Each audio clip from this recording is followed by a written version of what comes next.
Hey everyone, welcome back for another deep dive. Oh, yeah. This time we're kicking off a brand new series, and Nice. this one is going to be about, well, this idea of chasing the feeling. We have this really fascinating document that's got me thinking about how much of our lives we spend, Yeah. just seeking out those feelings of joy, contentment, or even just that sense of nailed it. You know what I mean? I totally get it. And I think what makes this document so interesting Yeah. is that it goes beyond just what those feelings are. Like, it Yep. actually tries to get at this deeper question of Okay. can we really create those feelings internally Oh, through our thoughts and mindset? yeah. Or are we really depending on external achievements to feel actually fulfilled? So let's say, like, you've always dreamed of driving a Ferrari. Okay. Does just picturing yourself, cruising down the Pacific Coast Highway, wind in your hair, Yeah. does that give you that same feeling as actually owning the car? That's a great example. Or Yeah. is there something about that real world experience? Yeah, that tangible Yeah. experience, it just hits differently. It hits differently, right? And you know what's interesting is the author of this document seems to lean towards the idea that, that lasting fulfillment Okay. really comes from building those feelings internally. Hmm.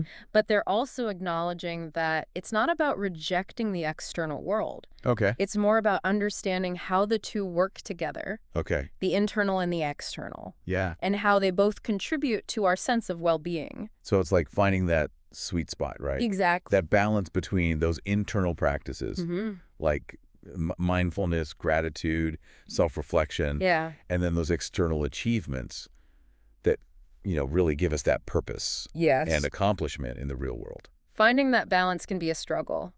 It is. Think about how much time we spend on social media, Oh, yeah, chasing those external markers of validation, totally. likes, comments, followers. But do those things actually make us happy?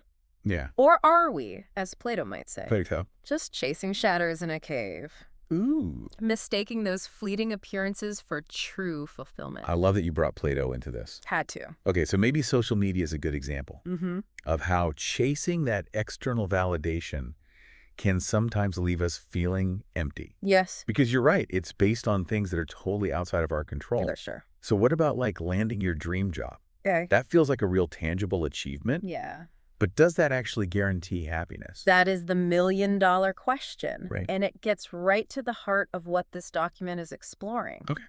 Even external achievements like that seem to promise happiness Yeah. can sometimes feel fleeting. Yeah. We get used to them, that new feeling wears off, Right. and then we're on to chasing the next goal. Always on to the next one. And the document suggests that, while those external milestones can help us, they can't be the only source of happiness. So it's like building a house on a foundation of sand, Ooh, I like that. right? Yeah. If we're basing all of our fulfillment on these external factors like our jobs or possessions or other people's opinions, Mhm.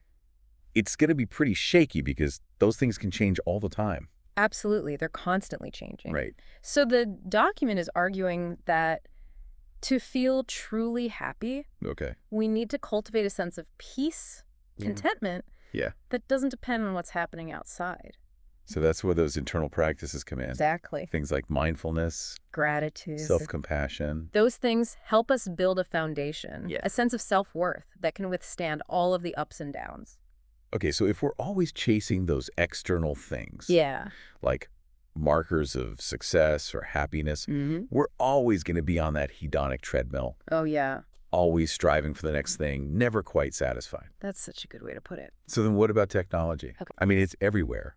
It is. How does that play into this idea of chasing the feeling? That's a great question. Does it make it easier to feel fulfilled, or does it make it even harder? Well, the document actually spends a lot of time on that, Okay. exploring that relationship between technology and well-being. Interesting. On the one hand, Yeah, technology can give us amazing tools for sure. for connection, learning, even self-improvement. Yeah. But on the other hand, Yeah. it can distract us, make us compare ourselves to others, Yeah. even become addictive. So it's not about getting rid of technology completely, Right. but more about using it in a mindful way Yeah, that enhances our lives. exactly. I like that. So I feel like we're just getting started here. We are. I mean, this document has so many insights from all different fields. It does. Philosophy, psychology, sociology, I'm excited to dive deeper into all of that. Yeah, me too. But I think this has been a really good overview Yeah. of the main things we'll be talking about. We've definitely laid the groundwork for understanding this concept Of chasing the feeling. and the relationship between our internal and external worlds. Yeah, this is going to be good.